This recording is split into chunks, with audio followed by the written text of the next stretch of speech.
புனித யோவான் எழுதிய நற்செய்தியிலிருந்து வாசகம். அதிகாரம் 5, இறை வார்த்தைகள் 17 முதல் 30 முடிய.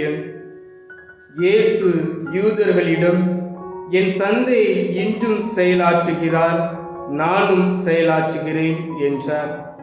இவ்வாறு அவர் ஓய்வு நாள் சட்டத்தை மீறியதோடு நில்லாமல், கடவுளை தம் சொந்த தந்தை என்று கூறி தம்மையே கடவுளுக்கு இணையாக்கியதால் யூதர்கள் அவரை கொல்ல இன்னும் மிகுந்த முயற்சி செய்தார்கள். இயேசு அவர்களை பார்த்து கூறியது, மகன் தாமாக எதையும் செய்ய இயலாது, தந்தையிடம் தம் காணும் செயல்களையே செய்ய இயலும். தந்தை செய்பவற்றை மகனும் அவ்வாறே செய்கிறார் என நான் உறுதியாக உங்களுக்கு சொல்கிறேன். தந்தை மகன் மேல் அன்பு கொண்டு தாம் செய்யும் அனைத்தையும் அவருக்கு காட்டுகிறார். இவற்றை விட பெரிய செயல்களையும் அவருக்கு காட்டுவார். நீங்களும் வியப்புறுவீர்கள். தந்தை இறந்தோரை எழுப்பி அவர்களை வாழ வைப்பது போல மகனும் தாம் விரும்பியவர்களை வாழ வைக்கிறார். தந்தை யாருக்கும் தீர்ப்பு அளிப்பதில்லை. தமக்கு எல்லோரும் மதிப்பு கொடுப்பது போல மகனுக்கும் மதிப்பு கொடுக்க வேண்டுமென தீர்ப்பு அளிக்கும் அதிகாரம் முழுவதையும் அவர் மகனுக்கு அளித்துள்ளார். மகனை மதியாதவர் அவரை அனுப்பிய தந்தையையும் மதிப்பது இல்லை. என் வார்த்தையை கேட்டு என்னை அனுப்பியவரை நம்புவோர் நிலை வாழ்வை கொண்டுள்ளனர். அவர்கள் தண்டனை தீர்ப்புக்கு உள்ளாக மாட்டார்கள்.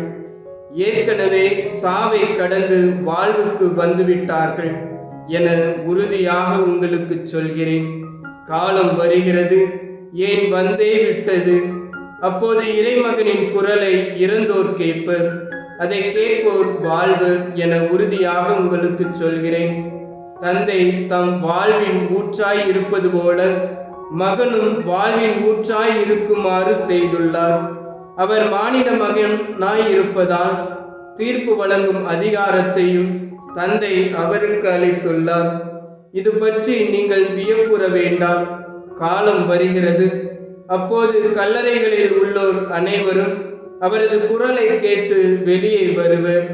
நல்லன செய்தோர் வாழ்வு பெற உயிர்த்தெழுவர், தீயன செய்தோர் தண்டனை தீர்ப்பு பெற உயிர்த்தெழுவர். நானாக எதுவும் செய்ய இயலாது. தந்தை சொற்படியே நான் தீர்ப்பிடுகிறேன். நான் அளிக்கும் தீர்ப்பு நீதியானது, ஏனெனில் என் விருப்பத்தை நாடாமல் என்னை அனுப்பியவரின் விருப்பத்தையே நாடுகிறேன். ஆண்டவரின் அருள்வாக்கு. கிறிஸ்துவே உமக்கு புகழ்.